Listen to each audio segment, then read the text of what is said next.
કેનેડાના ઓન્ટારિયો પ્રાંતમાં વસતા અને મૂળ ભરૂચ જિલ્લાના વતની સમાજ સેવક અને સમુદાય કાર્યકર પથિક શુક્લાની ઓન્ટારિયો સરકારના પર્યટન, સંસ્કૃતિ અને રમતગમત મંત્રાલય દ્વારા તેમના લાંબા સમયથી ચાલતા સમર્પિત સમાજ સેવાના કાર્યોની કદર રૂપે ઓન્ટારિયો ટ્રિલિયમ ફાઉન્ડેશનના ગ્રાન્ટમાં સમીક્ષા ટીમના સભ્ય તરીકે નિમણૂક કરાઈ છે, જે સમગ્ર ભરૂચ અને ગુજરાતી સમાજ માટે ગૌરવની બાબત છે.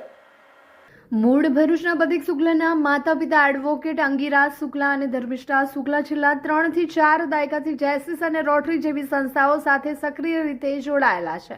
પથિકભાઈ આશરે 15 વર્ષ પહેલા કેનેડામાં સ્થાયી હતા, ત્યાં પણ સમાજ સેવામાં સતત સક્રિય રહ્યા છે. તેઓ સ્વચ્છતા નિષ્ણાત અને ખાદ્ય સુરક્ષા નિરીક્ષક તરીકે કાર્યરત છે. તેઓ 2018 થી 2022 દરમિયાન બ્રેમ્પટન સ્કૂલ ટ્રાફિક સલામતી કાઉન્સિલના સભ્ય રહ્યા હતા અને 2023 થી બ્રેમ્પટન શહેરના મેયર અને સિટી કાઉન્સિલ દ્વારા બ્રેમ્પટન અપીલ ટ્રિબ્યુનલના અધ્યક્ષ તરીકે નિયુક્ત થયેલા છે. 2019 થી હ્યુમન ફોર હાર્મની સંસ્થાના સચિવ છે. તેઓ ઇન્ડિયન ફેમિલી એસોસિએશન સંસ્થામાં સક્રિય સ્વયંસેવક છે.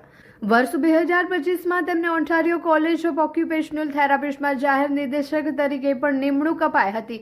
તેમને ક્વીન એલિઝાબેથ દ્વિતીય પ્લેટિનિયમ જ્યુબિલી એવોર્ડ અને પીન તેમજ 2021માં બ્રેમ્પટન શહેર દ્વારા પ્રેરણાદાયી એવોર્ડથી સન્માનિત કરાયા છે.